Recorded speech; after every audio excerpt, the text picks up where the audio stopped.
سلامونه او نیکې هیلې ګرانو اوریدونکو، تاسې د پښتو ژبې د یوې تکړه لیکوالې شمایله سلیمي د شعرونو ټولګه داغ په نسترن اورئ. دا کتاب د احساس، مینې، درد او ژوند د هغو رنګونو کیسه ده چې د هر انسان په زړه کې ځلیږي. لیکواله پکې د زړه د درد، زخمونو او د جلاوطنۍ احساس په شاعرانه بڼه وړاندې کوي. داغ په نسترن یوازې د شعرونو ټولګه نه ده، بلکې د درد او امید ګډ سفر دی. اورېدو ته یې ښه راغلاست وایم. د شعر شاعره، زموږ اوسنۍ کره کتنې د یوې نوې شاعرې پر شعر او هنر خبرې په لوی لاس پیچلې کړي دي. په دې ځای کې له نوي مراد هغه شاعرانې دي چې پخوا یې په شعر او هنر خبرې نه وي شوي او لومړی ځل د کره کتنې له عینکو لوستونکو ته ورپېژندل کیږي. دا نیمګړتیا تر ډیره د کره کتونکو ملامتیا هم نه ده، بلکې له کومه وخته چې د شعر پر دنیا د غزل واکمني پیل شوې، له هماغه مهاله د شعر کره کتنه هم پیچلې شوې ده. پخوانو تر ډیره پورې هغه څه چې شاعري بلله په مثنوي او قصیده کې ځای کړي وو، او خو شاعرانو به د غزل تنده د قصیدې په تشبیب کې ماتوله. پر مثنوي او قصیدې خبرې په دې اسانه وي چې د موضوع له پلوه به یې مسلسل خبرې لرلې، او آن د مثنوي یا قصیدې عنوان هم د دې لپاره بسندویه و چې یو کتاب خبرې پرې وشي. شعر ته به نازک خیالي یا مشګافي وروسته راغلی وي، یا به پخوا هم وه، خو چې شاعرانو د خپل شعر لپاره غزل غوره کړ، یوه لویه مسئله دا پیښه شوه چې د غزل لباس د مسلسلو مضامینو لپاره ډیر تنګ، او د خپل ارتقا په سفر کې غزل د نامسلسلو مضامینو په یو طبیعي مسکن بدل شو. غزل اصلا د یو شعري روایت پر خلاف بغاوت و چې لومړی یې خپل ځان ته نوم یا عنوان ټاکل مردود کړل، او ورپسې هغه خبرې چې پخوانو په یو مثنوي او قصیده کې کولې، یو بیت او آن یوې مصرې ته رالنډې کړې. پخوانو به چې پر یوه موضوع بیله بیله مثنوي لیکله، غزل د متنوع موضوعاتو مثنویانې په بیتونو کې راټولې کړې. د غزل په یو بیت کې به که د تصوف او عرفان رمزو ته اشاره وه، په ورپسې بیت کې به د مجازي او حقیقي عشق امتزاجي راز و نیاز بیان شوی و، بل به اخلاقی مواعظ و، بل به د شاعر د زمان او مکان پر یوې پیښې مرثیه وه، او په پای کې به شاعر خپل ځان بیان کړی و. د غزل بل بغاوت دا و چې د یو بل غزل امتداد یا تسلسل یې هم ونه پاله. په دې اساس د یو او بل غزل ترمنځ د معنا، مضمون او خیال له مخې د ارض و سما واټن لازم وګرځي. خو د شعري روایت له بدلیدو سره زموږ کره کتونکو خپل کره کتنیز روایت ته بیا کتنه ونه کړه، او د خپلې زړې او سولیدلې کره کتنې معیارونه یې ونه غورځول، او خپله کره کتنه یې په دوه شکلونو کې جاري وساتله. زموږ د کره کتنې لومړی تمایل دا و چې د یوې شاعرې ټول تخلیق په څو بنیادي ټکو کې راټول کړي. مثلا رحمان بابا صوفي شاعر دی، حمید مومند د هندي سبک مشګاف شاعر دی، کاظم شیدا د هندي سبک شاعر دی خو عربي او فارسی کلمات ډیر کاروي. شعر یې پیچلی دی، او خوشحال خان خټک د رزم او بزم شاعر دی. زموږ پرتلیزه کره کتنه هم په دې ډول وشوه چې په یوه تله کې به کره کتونکي خپل شاعر کېښود، او په بله تله کې به یې یو لوی او نومیالی شاعر ورسره کېښوده. زموږ د کره کتنې بل تمایل دا و چې د یوې شاعرې په انفرادیت پسې سترګې ونه غړولې، بلکې لویه هڅه به یې دا وه چې یو شاعر د یو بل لوی شاعر یا مکتب د سبک پیرو، یا یو شاعر د کوم بل شاعر تر تاثیر او اغیز لاندې ثابت کړي. دغه دوه تمایلونه به په خپل ځای فني او عملي ګټې هم لري، خو عیبونه یې تر ګټو زیات دي. په کار دا وه چې شعري روایت ته په پام سره د یوې شاعرې په هکله زموږ کره کتونکو له عمومي قضاوتونو ډډه کړې وای. بله دا چې د دوه شاعرانو د پرتلې په ځای په کار وه چې د دوه شاعرانو شعرونه او نظمونه د تلې په دواړو خواو کې ایښودل شوي او هنر، شعریت او موضوعیت یې څېړل شوی وای. مثلا د یو شاعر صوفیانه شاعري د بل شاعر له تصوفي او عرفاني لیدلوري سره کوم مشابهتونه او فرقونه لري. د کوم شاعر په فلسفي شعر کې د شعر روح ډیر ځپل شوی، او یا کوم شاعر اخلاقی پند و نصیحتونه د واعظ د وچ تبلیغ په ژبه بیان کړي دي. غزل پر غزل او بیت پر بیت څېړنه او سپړنه بیا په همدې جزوي پیمانه شاعر ته یو مقام ټاکل سره له دې چې له یوې شاعر سره د بې انصافۍ مخه نیسي، په خوا کې عام لوستونکی هم د کره کتنې عملي ګټې درک کوي او د شاعرۍ په اړه یې د عمومي ذهنیت په ځای انفرادي ذهنیت جوړیږي. زموږ عمومي قضاوتونو حتی لویو شاعرانو ته هم ډیر زیات زیان پیښ کړ، او زموږ څومره شاعران دي چې یوازې د عمومي قضاوتونو له امله ګمنامه پاتې دي او څوک دیوان یا کلیاتو ته سر هم نه ورایسته کوي. د پورتني بحث په تناظر کې زما په فکر په اوس وختونو کې چې د یوې شاعرې په شعر خبرې کوو، مناسبه لاره یې دا ده چې د شاعرې ټول تخلیق د یوې لویې تابلو په څیر په مخ کې ولرو او د هغو برخو په اړه یې قضاوت وکړو چې زموږ د تنقید او کره کتنې د قلم نوک یې احاطه کړي وي. د دې یو دلیل دا دی چې هنر پنځونکی د هنري پنځونو پر مهال په یوه حال و شان کې نه وي، او په نتیجه کې هنر هم له تنوع او تلون سره مل وي. په اوسنیو وختونو کې زموږ د شعر په نسبتا ډاډمنه فضا کې شمایل سلیمي هغه نوم دی چې شعري تابلو یې له همداسې تنوع او تلون سره مل ده. په دې لیکنه کې د همدې پردیسي افغان شاعرې د هنري او شعري تابلو نندارې ته ورځو. زموږ د شاعرې په شعري تابلو کې یوه ونه د مازدیګر او ماښام په وریځنه تیاره کې د بهان د سیند په څنډه هسکه غاړه ولاړه ده. په فضا کې د مازدیګر سرخي هم شته، خو د لمر څرکونه نشته. د فضا په ټوله تابلو خپل سیوری غوړولی دی.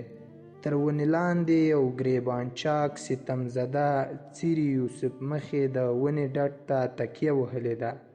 خوا ته یې مات جام پروت دی، سپینه لمنه یې په تورو داغونو لړلې ده. تر ونې څو ګامه لرې یوه مناره ده چې څو رژېدلي څراغونه پرې ځوړند دي. د منارې سره یو پرسکونه څېره په پټو سترګو د مراقبې په حال کې وینو. دا ونه په یوه داسې ځای کې ولاړه ده چې د بېلابېلو مسافرو د مځای هم دی.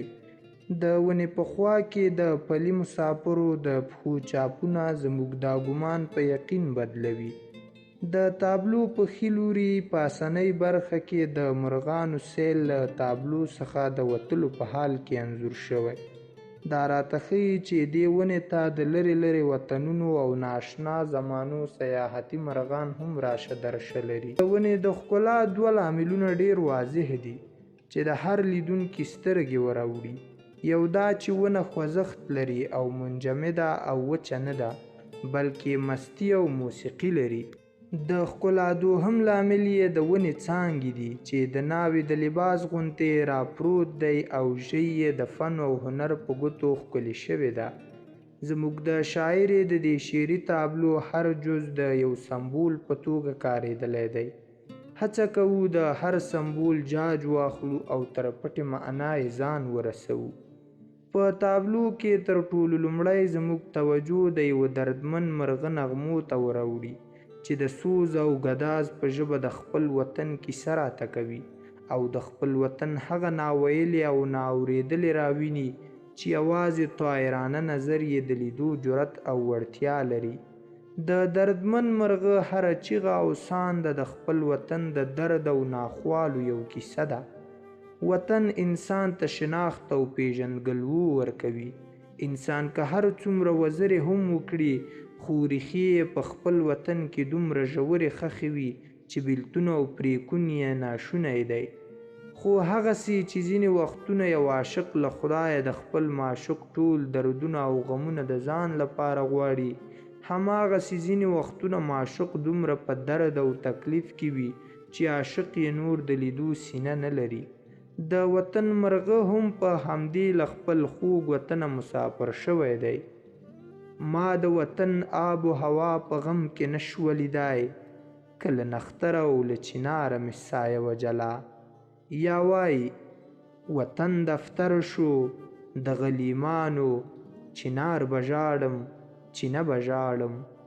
دردمن مرغه د خپل وطن د اوسني صورتحال تر شا لاملو ته مو هم دروي او هڅه کوي چې زموږ دا پوښتنه ځواب کړي چې د ده وطن ولې په دې حال دی. په زړه داغ لکه عجم یم د مکې مفتي خبر کړی، که تپوس مې چېرته وکړي د حرم له منارو.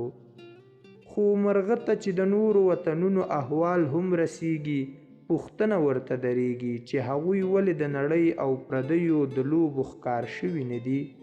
د نورو وطنونو مسافر د آبادۍ، پرمختګ، سوکالۍ او هوساینې خبرې راوړي او په خولو یې له نورو ګیلې او له پردیو شکایتونه نه وي. مرغه د خپل وطن په حال له سره غور کوي.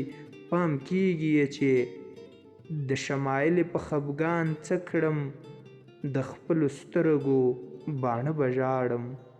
د له وطن سره نورو دومره جفا نه ده کړې څومره چې د وطن خپلو نااهله بچیانو یې کړې. مرغه دا عامیانه خبره په عامیانه ژبه راته کوي، خو د وطن لپاره د جانان تشبیه په نوي طرز کې کاروي. په خبره کې خوږ لذت او نویوالی زیږولی. ودې کړه په سر باندې سودا خپلو زامنو، لاړلې وطنه یرغمال شولې جانانه. د نورو وطنونو په کیسو کې د یو رهبر په نقش او رول بحثونه وي. وطنونه رهبر جوړوي خو رهبر بیرته وطن آبادوي. خو دردمن مرغه په دې مشهوره خبره پوه دی چې څنګه قوم وي هماغسې به یې رهبران وي. چې بچیان یې خپل وطن لیلامولی شي نو د نورو تر لاس لاندې روزل شوي رهبران او د یوه پردي نسل واکمن یې ولې ونه کړي. راته ووایه رهبره دا په کومه یې روان او له چا سره دې کړې د سودا زما د سر. د وطن د بربادۍ تر ټولو اسانه لاره دا ده چې در سر سړي او د کار سړي یې له منځه یوسه. خو درېغه چې دا کار پردیو په خپله کړی وای ویر او ماتم به یې کم و، مګر دلته خو یو باتورو د سر سړي له تیغه تیر کړل، اوس غلیم ته ودرېدلی لاس په نام دی. د وطن ته چې هر څوک د آبادۍ او رغونې له شعار سره ورغلي، وطن یې ټوټې ټوټې کړی، د نفاق په لمبو یې سوځولی، د زاغانو مسکن یې ترې جوړ کړی او ترې تښتېدلی دی. مرغه له ټولو ناهیلی او زړه توری دی. څوک له رام او له بهودا هم افسورده به هسې نه وي لکه زه له خپل مسیحه خپل لقمان ځینې ځورېږم. خو د مرغه تر ټولو لویه ناهیلي دا ده چې هیڅوک یې نارې نه اوري. دا د بې حسۍ وطن نه اوري نارې د چا، غر پرې را روان بویه وکړه مشهور څومره زه. چا کړو خرڅ چا کړو ګاڼه په څه وجه څه قصور، دا زما جنت هیواد فریاد چاته وکړم زه. زموږ د هنري تابلو پنځګره د شعر د کلاسیک او معاصر روایت پر پله ولاړه ده. د دې د شعر مضبوطه ونه له هغه سینده سیرابه کیږي چې په تابلو کې یې موږ ننداره وکړه. د دې سیند پر نورو سرچینو به وروسته هم خبرې وکړو، خو دې سیند ته یو لښتی د کلاسیکي غزل شعري جوړښت، تخنیکونو، بدیعي صنعتونو، قافیه پرانۍ هم راپرې شوی دی. خو دا چې پنځګره د معاصر روایت په غیږ کې رالویه شوې د شعر څانګو ته یې د پیچلو خیالاتو، باریکو مضامینو او بکرو تصویرونو څاڅکو هم لاره کړې او شعري تابلو یې اوسني نندارچي ته ډېره نامانونسه نه برېښي. زموږ د تابلو بله ټوټه ګریبانچاک افسرده عاشق دی. د عشق او عاشقۍ راز و نیاز د عاشق او معشوقې حال و قال، واقع‌گویي او عاشقانه رموز او اسرار د غزل یو پایمال شوی مضمون دی. د غزل او عشق ترمنځ تړاو د نوک او وری غوندې کلک او نه بیلودونکی دی. له غزل سره وار له مخه ذهن ته عشقي موضوعات تداعي کیږي. د معشوقې زلفې او خدوخال، بیرخي، جفا، بې وفایي او بې اعتنایي مسترګو ته درېږي او په مقابل کې جفادیده او ستمدیده عاشق ولاړ وي. زموږ د پنځګرې غزل هم له عشقي موضوعاتو څخه مالامال دی، خو په دې برخه کې ډېرې کمې نوې خبرې راته لري. خو همدا کمې خبرې هم په نوې پیرایه او ځانګړي اسلوب او بیل قالب کې ځای کړي او خپل انفرادیت یې پکې له لاسه نه دی ورکړی. له هجر او فراق، فریاد او ماتم د غزل پخوانی مضمون دی.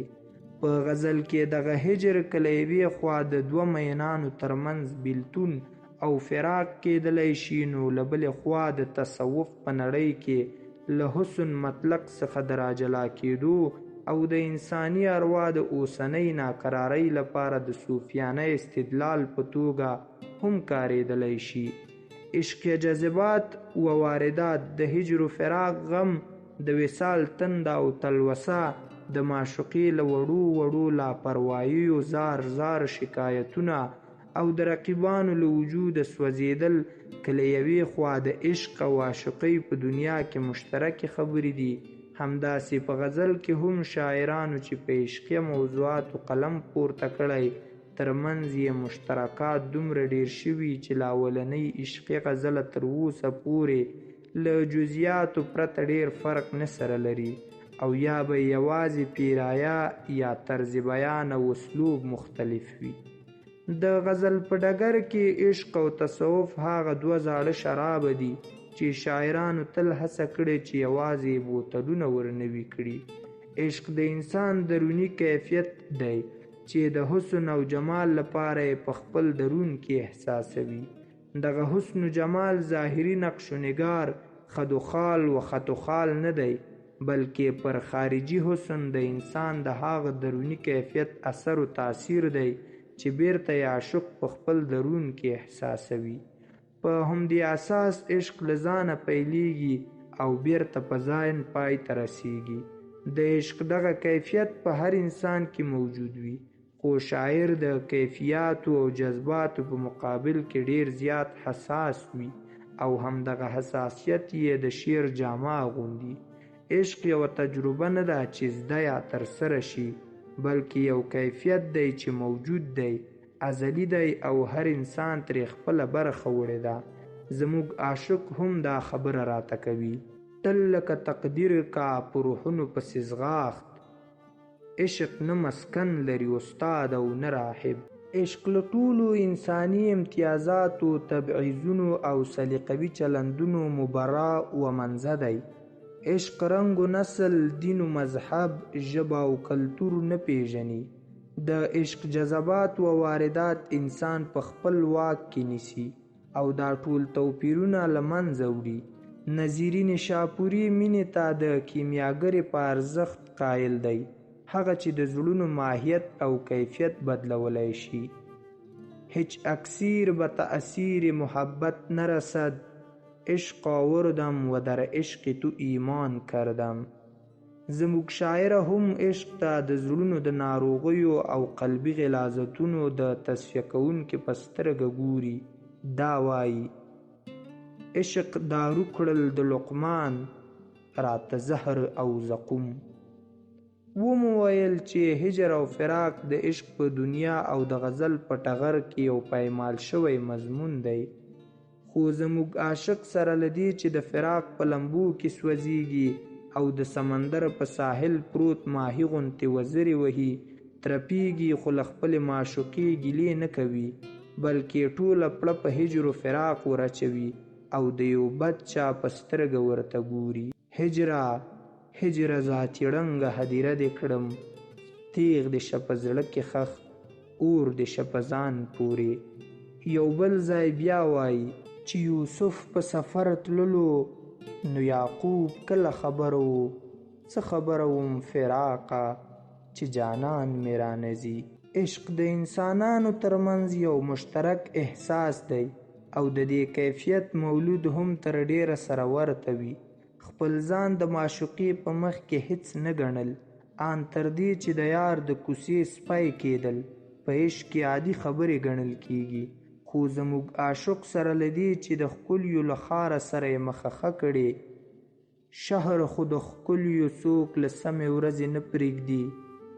تا ته چې څوک راشي بیابانه څه به وخاندي. او بیابان ته رسېدلی دی او دا کیفیتونه له مجنونه په عرض ورته پاتې بولي. دا بیاباني او طوفاني ځیګر ناصحه ما ته له مجنونه پاتې شوی په میراث دی. خو خپل انفرادیت، استغنا او بې اعتنایي له لاسه نه ده ورکړې. د امیر خسرو دهلوي عاشق که د خپلې معشوقې تګ نشو زغملی او د باران د تم کېدو غوښتنه یې وکړه. میروی و گریه می آید مرا ساعت بنشین که باران بگذرد. خو زمون عاشق د مینې او الفت په چارو کې هم د دنیا تقلید ته غاړه نږدي. زه په الفت کې هم تقلید د دنیا نه خوښوم، دومره ایثار شه چې اشنا مې شي باران روان. امیر خسرو خپله معشوقه دروي چې څو شېبې صبر وکړه چې د اوښکو باران تم شي بیا به ولاړه شي.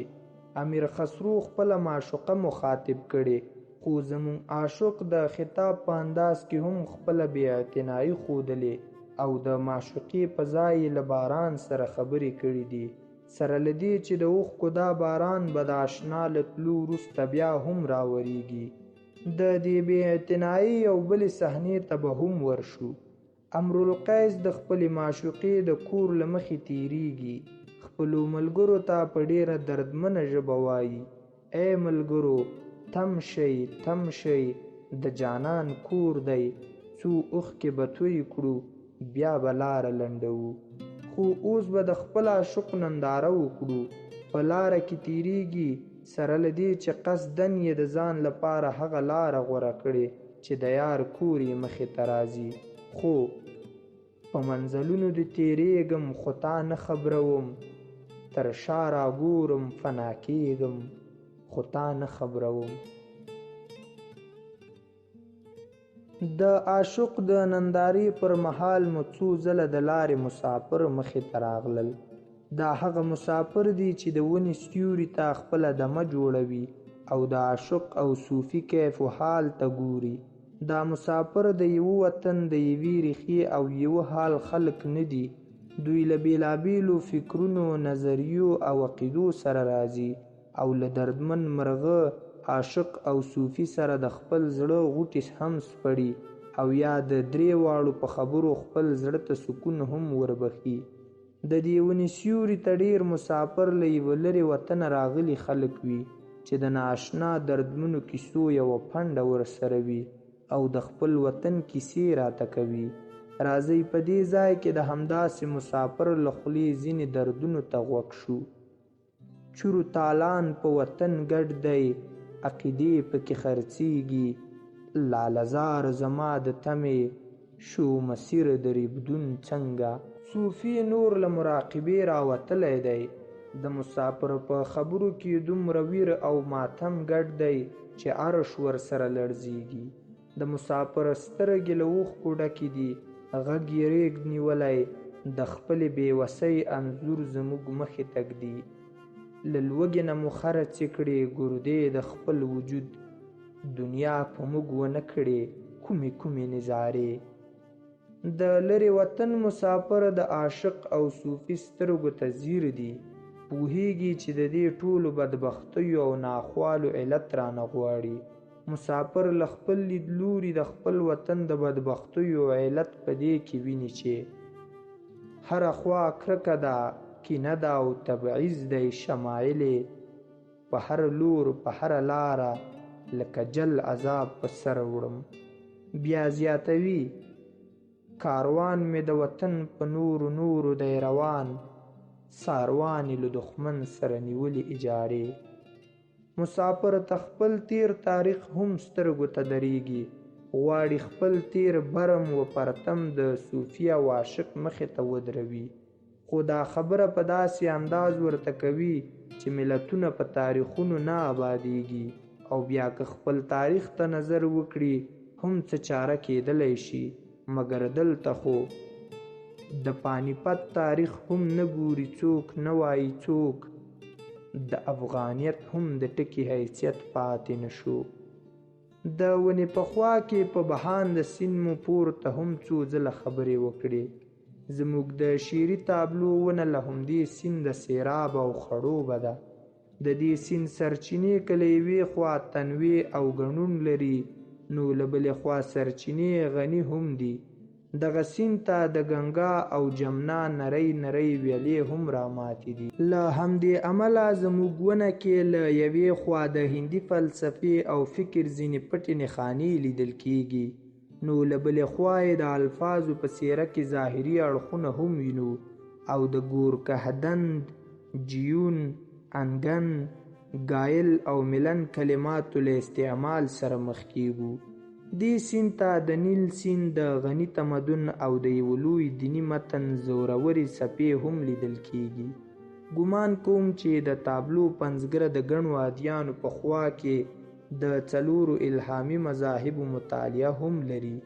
د دې ټولو په خوا کې له شیراز او اصفهان بیا د یونان تر فلسفو پورې بېلابېلو سرچینو زموږ د تابلو سیند ته معنوي ښکلا او ژوروالی وربښلی دی. د تابلو یوه بله برخه چې تر ټولو ډیره بارزه او جوته ده، خو لا مو ډیرې کمې خبرې پرې کړي دي، د سیند په غاړه ګوره او مضبوطه ونه ده. ونه په اصل کې د شعر د ظاهري جوړښت یا هندسې لپاره د یو سمبول په توګه کارولی شو. دا ونه سره له دې چې په یو خوږ او نرم آهنګ زنګیږي، او کله ناکله یې آهنګ په شور او مستۍ هم راځي، خو ځینې ښاخونه یې داسې دي لکه په یو بل کې سره نغښتي وي، او د نرم او مست آهنګ هوا ته د دې اجازه نه ورکوي چې ویش رنګوي او د ونې د عمومي ښکلا د زیاتوالي سبب وګرځي. په دې معنا چې زموږ شاعر سره له دې چې د شعر عمومي ریتم او آهنګ ته خاصه توجه کړې، او د دې کار لپاره یې د ترسې، سجیې او تجنیس په څېر ګڼو صنعتونو ته هم لاس اچولی دی، خو داخلي موسیقي په ډېرو ځایونو کې ترې ټکنۍ شوې او د بیتونو ښاخونه یو بل سره پیوند شوي دي.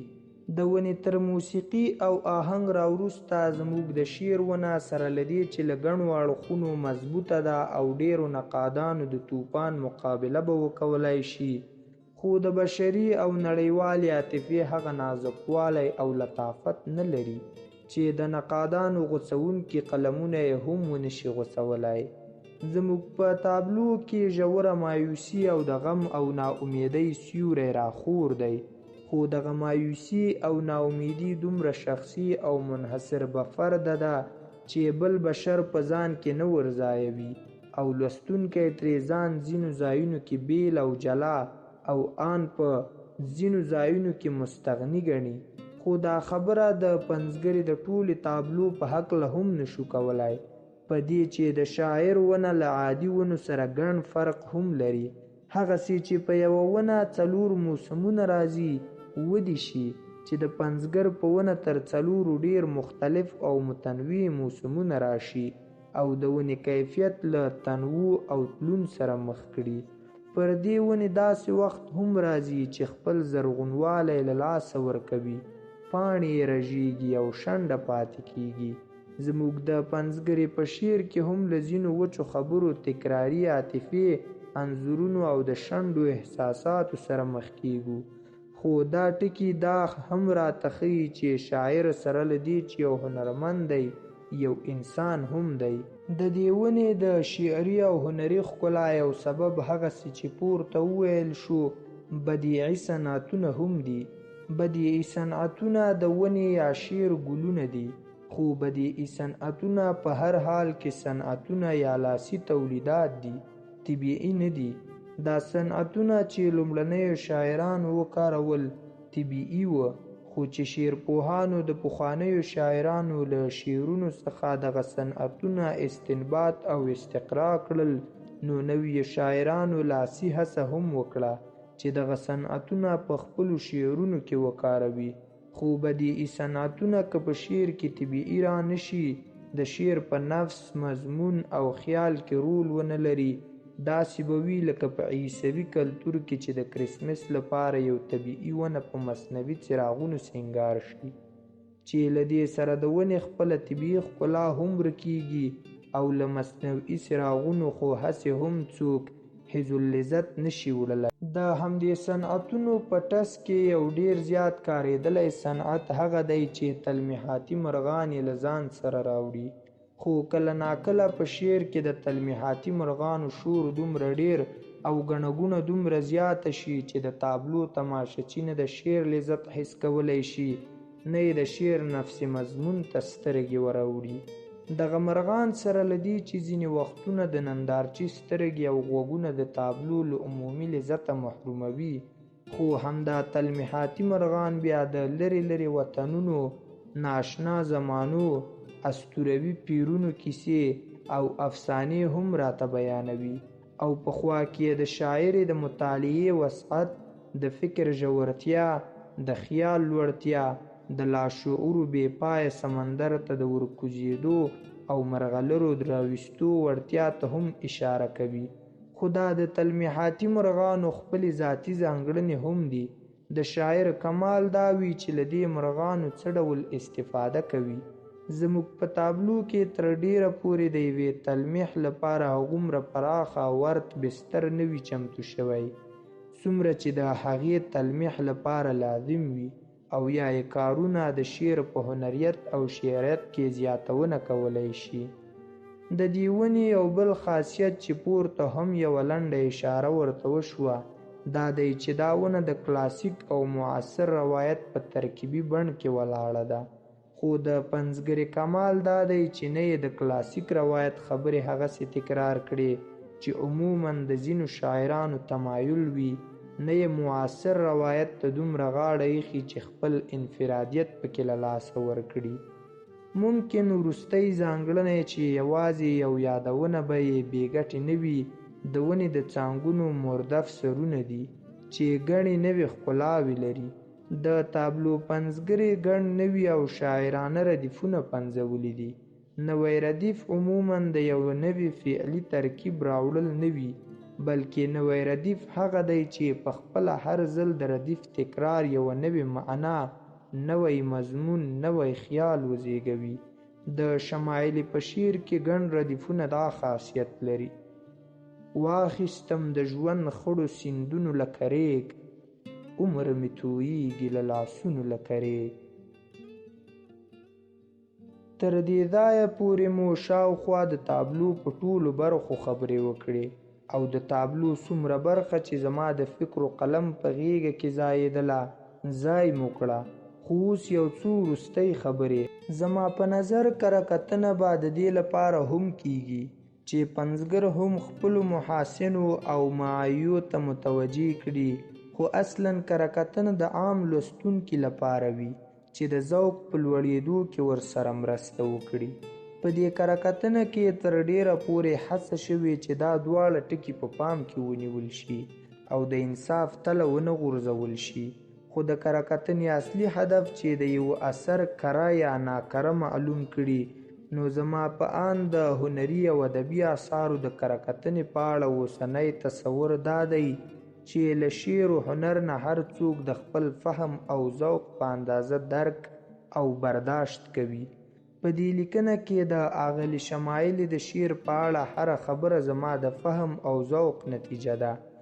د نورو کره کتونکو نظر دې وشي چې زما نظر تایید کړي یا یې له یوې مخې رد کړي. د بیدل خبره هر کسی اینجا از مقام و حال خود گوید خبر. د اغلې شمایلې شعري ونه سره له دې چې د یو غني او شتمن سیند په غاړه کې رالویه شوې او روزل شوې ده، خو دغه بهان او مست سیند یې له ځینو اړخونو د یوې وچې صحرا حیثیت خپل کړی دی. لومړنۍ خبره دا ده چې د شمایلې شعر د فکر له شدید قحط سره مخ دی. عموماً د یو شاعر شاعري په دوه حالتونو کې د حسن قبول درجه ترلاسه کوي. یو دا چې شاعر د یو منظم او سیستماتیک فکر خاوند وي او خپل ټول هنر د همدې فکر قرباني کړي. که یو ځلیات فکر د شاعر په ولس کې عام شو، نو بیا به هغه قوم کې د شاعر مقبولیت کوم منزل بعید نه وي، او بیا چې د شاعر شاعري له ګڼو اړخونو شعري معایب هم ولري، څه یا څوک یې د مقبولیت مخه نشي نیولی. دوهم دا چې د یو شاعر شاعري د بشري عواطفو استازولي وکړي. شاعر که ټول بشر نه وي، نو لږ تر لږه خپل ولس باید د خپل هنر په لمنه کې ور ونغاړي. له عاطفې ډکې خبرې هم عموماً د متلونو په څیر د خلکو په خولو جاري کیږي او شاعر ته یو مناسب مقام وربخلی شي. دوهمه خبره دا ده چې د اغلې شمایلې شاعري د عوامو له فهم ډیره لوړه او د خواصو لپاره د کړي شاعرۍ کمیت او کیفیت یې کم دی. خواص عموماً په شعر کې پیچلتیا ته نه ګوري، نه هم دا ګوري چې شاعر له څو ژبو سره بلد دی او په خپل شعر کې د کومو ژبو کلمات کارولی دي.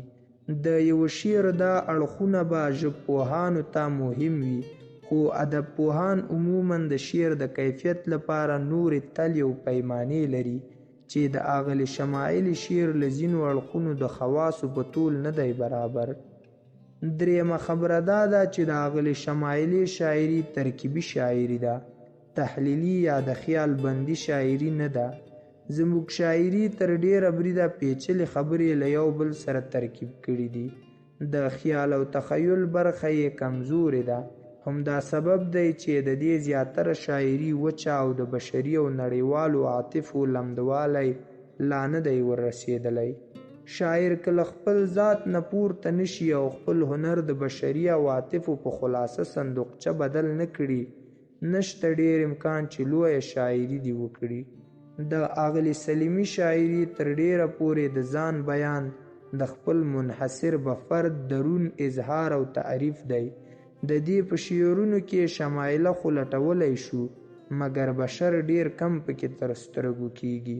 له دې اړخه لا نه بریښي چې د شمایلې شاعري دې تلپاتې شاعري شي. د دې ټولو نقطو په خوا کې د لویې هیلهمندۍ سبب دا دی چې د غالب په قول زموږ شاعره له ځانه سره د صحرا سخن د خضروي امثال خدایي او طبیعي ډالۍ برخمنه ده چې د خپلې هنري تابلو سیند ته پرې د آب حیات یو لښتی را پرې کولی او خپل شعر د عمر جاویدان وربخلی شي. رحمت شاه فراز، تبوک، سعودي عربستان.